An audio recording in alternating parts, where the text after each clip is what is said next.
بسم اللہ الرحمن الرحیم۔ السلام علیکم۔ کہتے ہیں کہ حکیم لقمان کے پاس عقل آئی تو انہوں نے پوچھا تو کون ہے اور کہاں رہتی ہے؟ عقل نے کہا میں عقل ہوں اور انسان کے سر میں رہتی ہوں۔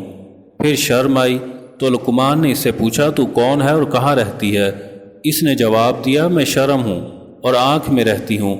اسی طرح محبت آئی تو اس سے بھی حکیم لقمان نے پوچھا تو کون ہے اور کہاں رہتی ہے؟ اس نے جواب دیا میں محبت ہوں اور انسان کا دل میرا مسکن ہے۔ اب تقدیر آئی تو اس سے بھی پوچھا کہ تو کون ہے اور کہاں رہتی ہے؟ تقدیر کہنے لگی میں تقدیر ہوں اور انسان کے سر میں رہتی ہوں۔ لقمان نے کہا وہ تو عقل کا نشیمن ہے۔ عقل بولی جب تقدیر آتی ہے تو میں رخصت ہو جاتی ہوں۔ اب عشق آیا، اس سے دریافت کیا گیا تو کون ہے اور کہاں رہتا ہے؟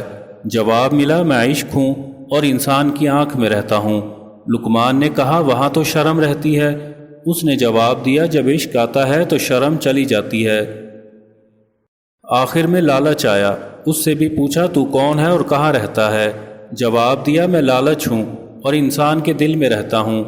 لقمان نے کہا اس جگہ تو محبت رہتی ہے۔ تو لالچ نے جواب دیا جب میں آتا ہوں تو محبت چلی جاتی ہے۔ 4 چیزوں کو کبھی چھوٹا نہ سمجھو: قرض، مرض، دشمنی اور آگ۔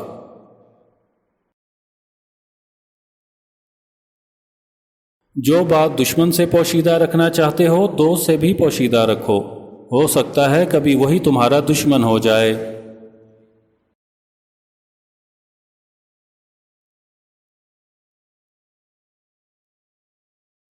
جد و جہد نہ کرنا محتاجی کا باعث ہوتا ہے اور محتاجی دین کو تنگ، عقل کو ضعیف اور مروت کو زائل کر دیتی ہے۔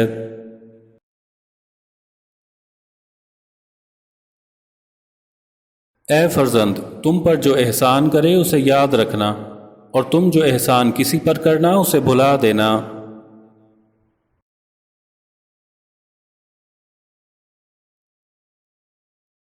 ناشکری یہ ہے کہ تم اللہ کی نعمتوں کو نامناسب جگہ پر خرچ کرو۔ دنیا کے تھوڑے مال پر راضی رہو، مقدر پر قناعت کرو اور دوسروں کی روزی پہ آنکھ مت رکھو تاکہ رنج نفس سے سلامت رہو۔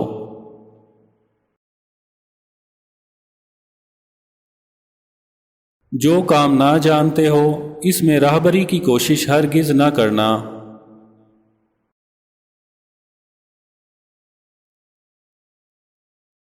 حکیم لقمان نے کہا میں نے زندگی میں 300 سال مختلف دواؤں سے لوگوں کا علاج کیا، مگر اس طویل تجربے کے بعد میں آپ کو کہتا ہوں کہ انسان کے لیے سب سے بہترین دوا محبت اور عزت ہے۔ کسی نے پوچھا اگر یہ اثر نہ کرے تو؟ وہ مسکرائے اور بولے دوا کی مقدار بڑھا دو۔